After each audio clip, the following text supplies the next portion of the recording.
Suatu hari gue lagi di parkiran sebuah mall di Jakarta. Niatnya cuma jemput teman, tapi mataku tiba-tiba berhenti di satu hal yang anehnya sering banget kita nggak ngeliat, tapi jarang juga kita pikirin. Gue aja yang iseng gitu. Deretan mobil di parkiran itu. Gue perhatiin satu persatu. Brandnya sekarang banyak yang berbeda-beda, bentuknya juga berbeda-beda, harga juga pasti beda jauh lah ya. Tapi anehnya, ada satu logo yang muncul terus di benak saya, yaitu Toyota. 1, 2, 3, 10, kayaknya hampir kalau dihitung setengah parkiran itu isinya Toyota. Nah, gue langsung mikir, loh, ini kenapa sih? Mobil lain kan banyak ya, gitu. Bahkan secara desain, ada yang lebih keren. Secara fitur, ada yang lebih canggih. Tapi kenapa Toyota ini masih tetap yang paling banyak? Kemudian beberapa hari lalu setelah itu, aku naik mobil teman. Ya, bukan mobil baru lah. Ya, sudah dipakai bertahun-tahun. Pas masuk, gue langsung ngerasa, ya udah, biasa aja. Nggak ada layar gede, nggak ada fitur yang aneh-aneh. Tapi justru itu yang bikin gue sadar sesuatu. Apa itu?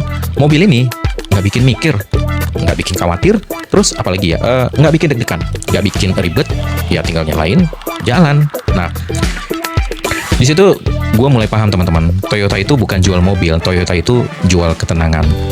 Kita sering mikir, orang beli mobil itu ya karena desain, terus kemudian karena fitur, karena gengsi.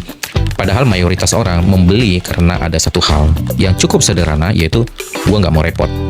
Coba nih, kamu bayangin, kalau kamu beli mobil lain, mungkin ya fiturnya yang lebih banyak, terus kemudian apalagi tampilannya yang lebih keren, tapi di kepala kecil kita selalu ada suara, selalu ada kepikiran. Kalau rusak, gimana ya? Spare part-nya susah nggak ya? Bengkelnya ada nggak ya? Sementara Toyota, kamu nggak bakal mikir kemana-mana, karena kalau kita lihat siapapun tahu bengkelnya ada di mana-mana, spare partnya dia juga gampang, mekaniknya juga semua ngerti tentang produknya mereka, resellnya, value-nya masih kuat. Dan tanpa sadar, rasa aman itu sudah dibangun dari awal. Dan ini yang menarik teman-teman, Toyota itu nggak berusaha jadi yang paling keren, dan mereka juga nggak berusaha jadi yang paling canggih. Tapi mereka memilih jadi yang paling pasti. Beda ya. Aku jadi keinget fenomena lain. Ada beberapa belakangan inilah mobil yang sedang viral. Launchingnya cukup heboh, fiturnya cukup banyak, tapi 2-3 tahun kemudian hilang. Sementara Toyota gak pernah heboh, tapi mereka selalu ada. Di situ aku senyum sendiri sih. Oh, ternyata selama ini kita salah lihat. Kita kira Toyota itu menang karena produk, padahal sebenarnya mereka itu menang karena faktor psikologis di dalam benak kita. Mereka mengerti satu hal yang paling penting kepada konsumennya, yaitu orang membeli mobil bukan cuma buat gaya, tapi mereka membeli buat hidup lebih tenang. Dan yang lebih nggak kelihatan lagi adalah Toyota itu jago banget untuk jaga ekosistemnya.